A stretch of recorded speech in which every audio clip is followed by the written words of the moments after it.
नमस्कार, नेशन 24 में आपका स्वागत है। मैं प्रिया। जन अधिकार पार्टी के राष्ट्रीय अध्यक्ष पप्पू यादव ने आज लोकतंत्र पर जमकर हमला बोला।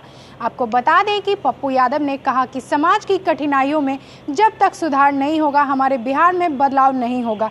साथ ही उन्होंने हाथरस मामले को लेकर यूपी की सरकार पर हमला करते हुए कहा कि योगी की सरकार हिटलर की सरकार है। हम लोग आज मशाल जुलूस निकाल रहे हैं। यदि सरकार आरोपियों को सजा नहीं देती है तो हम लोग आंदोलन करेंगे। उन्होंने चौथा स्तंभ को लेकर यूपी पुलिस के द्वारा की जा रही जातियों पर सवाल उठाए और कहा कि ये कैसी सरकार है जो चौथा स्तंभ को भी अपना काम नहीं करने दे रही है और मीडिया कर्मियों के साथ हाथापाई पर उतर आई है। जन अधिकार पार्टी के सुप्रीमो पप्पू यादव ने कहा कि हम बिहार को बचाने का काम करेंगे और हम कहते हैं कि चिराग पासवान और कांग्रेस बिहार बचाने में हमारे साथ आए।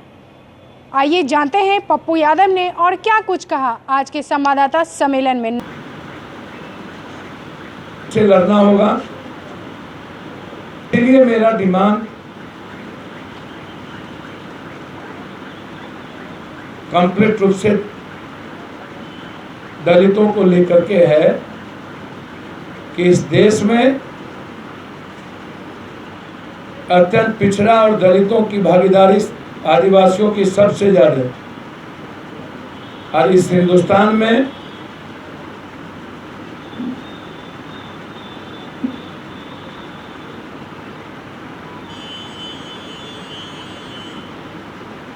जिसकी जितनी भागीदारी संख्या उतनी भागीदारी संविधान में लाया जाए, ऊपर से नीचे तक। राजनीतिक विरासत में भी सबसे महत्वपूर्ण हम डिमांड करते हैं कि भारत के निर्माण में समाज की भूमिका और भागीदारी सबसे अधिक हो, कि आज बिहार घोर संकट के दौर से गुजर रहा है और बिहार की जनता को धन्यवाद कि आज सभी पार्टी डरी हुई है। अकेला किसी को चुनाव लड़ने की हिम्मत नहीं है और ये साबित कर रहा है कि गलत विचारधारा वाले गलत तरीके से गठबंधन कर फिर से बिहार को और बिहार की जनता को, लोकतंत्र को समाप्त करने की तैयारी कर रहा है। उसमें हम अपील करेंगे पुनः कांग्रेस से कि निर्णय लेने में देर ना करें।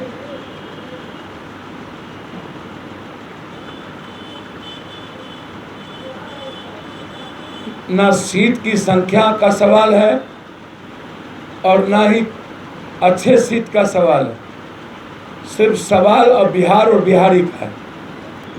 ने जब संविधान में वोट के राइट में दलितों को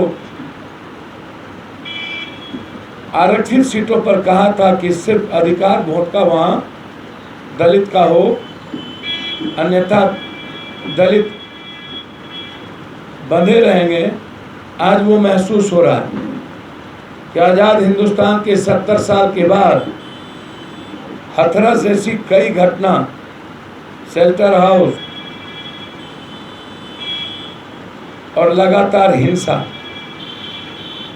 एक दूसरी तरफ मैं मांग करता हूं कि तीसरे बार जिधर बाढ़ की पानी आई है, वाल्मीकि नगर, गोपालगंज, सिवान, अररिया, फारबिसगंज, कोसी के इलाके,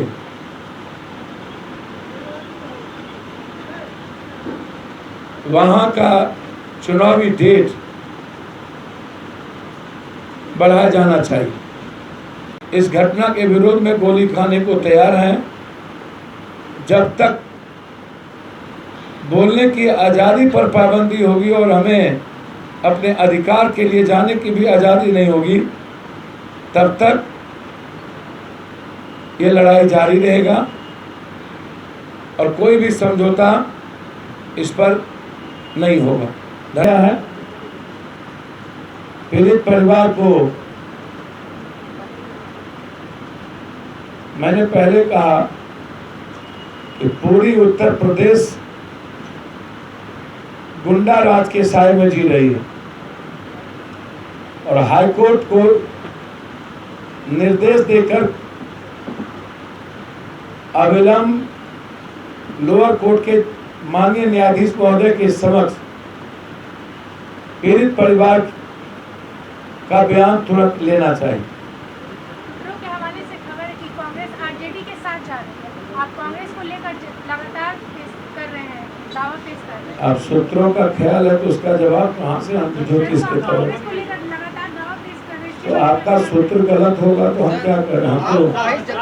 हम तो प्रयास करेंगे ना कि कांग्रेस बिहार बचाने में। हम तो चिराग जी को भी बोल रहे हैं, वो दुविधा में रहे तो चिराग जी माँ और मौसी में कोनो फर्क नहीं होता। मासी माँ और मासी। चिराग जी 2020 की गंभीरता को यदि नहीं समझेंगे तो राजनीतिक रूप से वो समझें। प्रयासरत हैं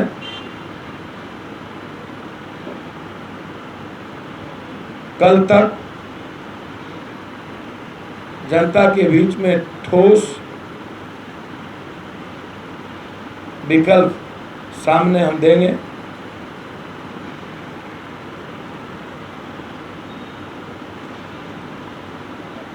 आज हाथरस और जो घटना प्रियंका जी, राहुल जी और हमारे लीडर चंद्रशेखर रावण जी को हाउस अरेस्ट किया गया और जो परिस्थितियां हैं उसमें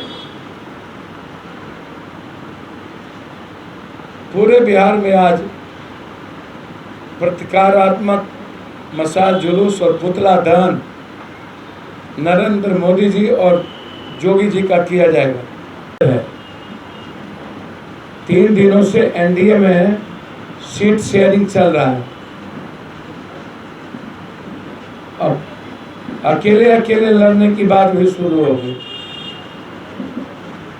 पहली बार हिंदुस्तान के इतिहास में नॉमिनेशन के बाद न तो किसी भी राष्ट्रीय पार्टी का गठबंधन हुआ, न तो सीट शेयरिंग हुई और न ही किसी कैंडिडेट की घोषणा हुई और न ही नॉमिनेशन हुआ। तो ये बिहार के लिए दुर्भाग्य है और मैं समझता हूँ अब जो भी गठबंधन होगा वो स्वाभाविक गठबंधन नहीं होगा, वह गलतियों को छुपाने वाली गठबंधन होगी। और जनता को आंखें हैं, काने भी हैं। जनता इस बार इस तरह के गठबंधन का जवाब देगी, ये मैं विश्वास दिलाता हूँ आपको। कांग्रेस को अपनी आज़ादी वाले दिनों को याद करना चाहिए। बिहार नीतीश जी और एक परिवार से छुटकारा चाहता है, ये कांग्रेस को समझ लेना चाहिए।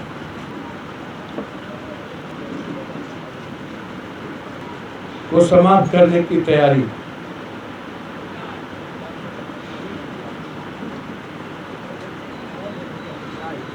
हिटलर के शासक की पुनरावृत्ति।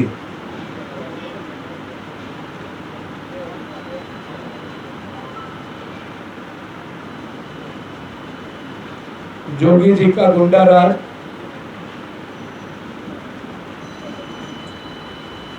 संविधान खतरे में।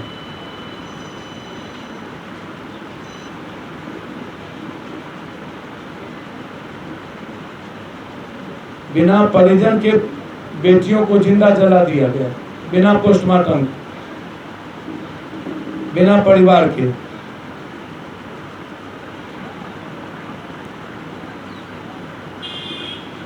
आश्चर्य है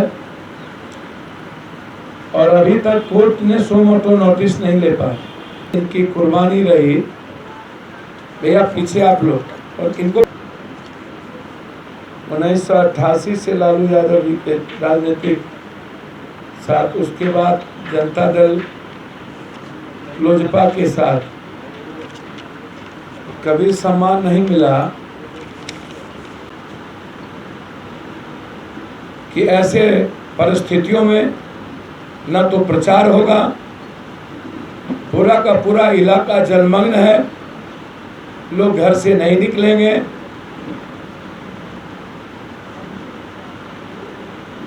इसलिए उस इलाके का डेट को बढ़ाया जाए। मैं धन्यवाद देता हूं कि हम लोग की बात मानी गई कि चुनाव में सभा की अनुमति ये आवश्यक था इन गलत लोगों के पोल खोलने में। के बाद फिर दोबारा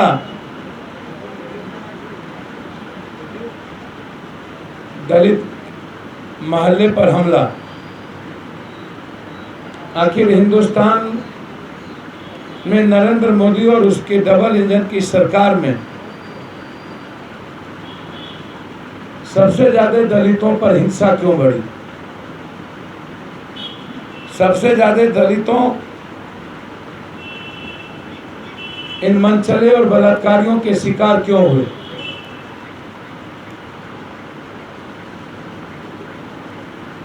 सत्तर से 74% हिंसा दलितों पर बढ़ी नरेंद्र मोदी और डबल इंजन सरकार में।